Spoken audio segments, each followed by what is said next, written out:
Good morning class. बेटे आज हम पढ़ेंगे पाठ 5 और हमारे पाठ का नाम है डायरी के पन्ने। ठीक है, तो मैम थोड़ा सा आपको चैप्टर के बारे में बता देती है क्या है। बेटा देखो, प्रतिदिन हमारे जीवन में बहुत सारी घटनाएं घटित होती हैं। कुछ अच्छा घटित होता है, कुछ हमारे साथ बुरा होता है। ठीक है, लेकिन कुछ दिनों के बाद हम इन्हें भूल जाते हैं। हमें हमेशा थोड़ी बातें याद रहती हैं। ठीक है, यदि अगर हम ऐसा करने की कोशिश भी करते हैं ना, तो बेटा हमें कुछ ही बातें याद आती है, पूरी बातें नहीं याद आती। ठीक है, यदि हम अपने हर रोज़ की घटनाओं को उसी दिन लिखें, यानी कि डायरी लिखें, तो हैरानी होती है कि पूरे दिन हमने क्या क्या किया, कैसे कैसे हुआ। ठीक है, तो डायरी गद्य लेखन की एक महत्वपूर्ण विधा है बेटा। ठीक है, डायरी गद्य लेखन की, तो यहाँ पे डायरी लिखने से रिलेटेड ही हमारा चैप्टर है बेटा ये।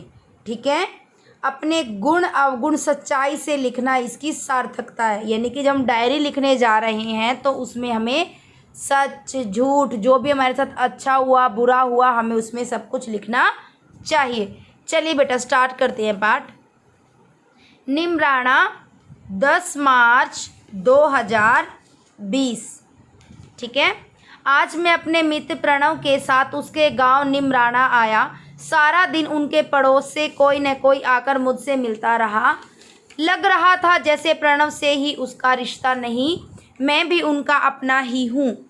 ठीक है, इतना अपनापन तो मुझे कभी शहर में महसूस नहीं हुआ। गांधी जी ने शायद यही देखकर कहा होगा कि भारत गांव में ही बसता है। यहाँ मैंने जाना कि गांव वालों में प्यार और स्नेह कूट कूट कर भरा होता है। जो उनके व्यवहार में झलक रहा था, मेहमानों के सत्कार में इतनी आत्मीयता होता है बेटा, अपनापन। ठीक है, का जोड़ नहीं, कुछ सत्य था या मेरा स्वपन। निमराना 11 मार्च 2020। आज एक अजीब सी बात हुई। मैं बहुत सुबह उठ गया। वैसे तो छुट्टी के दिन मुझे उठते उठते 8 बजते हैं, पर आज 5 बजते ही मेरी आँख खुल गई। बाहर से आवाज़ आ रही थी, पड़ोस के कोई साहब बाल्टी भर दूध देने आए थे। प्रणव की दादी मना कर रही थी, उनकी भैंस 2-3 किलो दूध देती है, उससे गुजारा हो जाता है। पर उनका कहना था, नहीं मेहमान आए, ढंग से कुछ खीर वीर बना लो। वे ज़बरदस्ती दूध छोड़ गए। मैं बाहर निकला तो दादी ने एक बड़ा सा गिलास भर दूध मेरे हाथ में पकड़ा दिया और बोली, गट गट करके पी जा, सेहत बनेगी। ऐसा लग रहा था कि छल कपट से कोसों दूर यह कोई स्नेह नगरी है, यानी कि प्यार की नगरी है। खेतों की तरफ निकला तो कई लड़के राम राम भाई कहकर साथ हो लिए। अजीब बात थी कि मैं तो उन्हें जानता भी नहीं था, पर वे मुझे प्रणव के दोस्त के रूप में पहचानते थे। बहुत आत्मीयता से, बहुत अपनेपन से वे गांव के बारे में बताने लगे। पतली सी पगडंडी पर चलते रहे। प्रातःकाल का मौसम था। प्रातःकाल का मौसम बड़ा ही सुहावना था। ठीक है, चिड़ियों की चहचहाट, कल कल करती नदी का स्वर, दूर तक फैली हरियाली, लहलहाते खेत और फलों से लदे वृक्ष देखकर मन आनंद से भर गया। मैं सोच रहा था कि कितना अलग है यह सब हमारे शहर से, यानी कि शहरों में नहीं थी ये चीज़ें। वहाँ धुआं उगलती चिमनियाँ, कारखाने, सड़कों पर गाड़ियों का कोलाहल। क्योंकि शहर में तो बेटा यही होता है ना कि शहरों में बहुत सारी कंपनियां भी होती हैं, तो कंपनियों, जैसे कि कंपनी है, वहाँ पर कंपनी चल रही है तो वहाँ पे किसी चीज़ का काम हो रहा है, तो वहाँ पे धुआं निकलता रहता है चिमनियों से। ठीक है, सड़कों पर बहुत सारी गाड़ियाँ दौड़ती रहती हैं, उनका शोर। और कहाँ यह सीधा साधा शांत सा गाँव। इच्छा हो रही थी कि यहीं बस जाएं, पर क्या संभव था। निमराना 12 मार्च 2020। गाँव में प्रकृति के शुद्ध रूप को देखना। यहाँ के बाग बगीचे कच्चे और लिपे पुते खपरैल। क्या कह रहे हैं वो कि यहाँ पर बाग बगीचे कच्चे और लिपे पुते खपरैल, यानी कि उनके मिट्टी से लिपे पुते घर।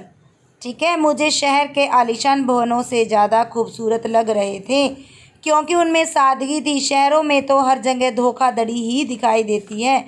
4 दिन पहले पिताजी ने बताया कि रघुवीर अंकल ने पूरे पैसे चुका दिए हैं, फिर भी बिल्डर घर देने में अभी देर होने की बात कह रहा है। निमराना 13 मार्च। आज प्रणव के चाचा जी के साथ गांव का स्कूल देखने गया। बच्चे जमीन पर बैठे पढ़ रहे थे। कक्षा की दीवार तथा खिड़की टूटी हुई थी। स्कूल की दुर्दशा, दुर्दशा क्या होता है बेटा? बहुत बुरी दशा यानी कि हालत देखकर मेरा मन द्रवित हो उठा। द्रवित क्या होता है बेटा? दुख से भर गया। चाचा जी ने बताया कि वे तथा प्रणव के पिताजी भी यहीं पढ़े हैं। मैं हैरान था, जब अभी कोई सुविधा नहीं है तो क्या सुविधा होगी। लेकिन प्रणव के पिताजी आईएएस अफसर बने। अब समझ में आया कि शिक्षा सुविधा से नहीं बल्कि मेहनत से प्राप्त होती है। आज मैंने और प्रणव ने भी यही निश्चय किया कि हम बड़े होकर गांव की उन्नति के लिए यानी कि गांव की तरक्की के लिए अवश्य कुछ करेंगे। बेटा क्या सीखा आपने इस पाठ से?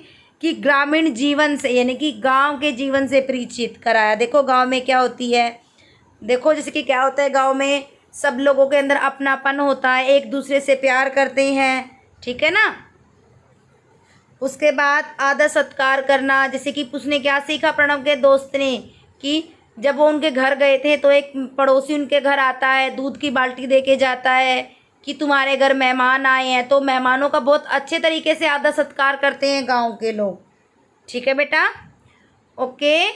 आपको चैप्टर अच्छे से रीड करना है। आगे मैम आपको शब्दार्थ पढ़ा रही हैं। शब्दार्थ आपको फेयर नोटबुक में करनी है।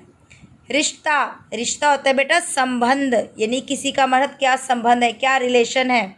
स्नेह, प्रेम भाव, सत्कार, खातिरदारी या सेवा, आत्मीयता, अपनापन, अजीब, अनोखी, जबरदस्ती यानी कि बलपूर्वक, पगडंडी, पतला है कच्चा रास्ता, कोलाहल, शोर, दुर्दशा, बुरी दशा, द्रवित, पिघलना, दुख से भरना, यानी किसी चीज़ को देखकर आप द्रवित हो गए, दुख से भर गए। ठीक है बेटा, शब्दार्थ फेयर नोटबुक में करने हैं और चैप्टर अच्छे से रीड करना है। Okay, bye class.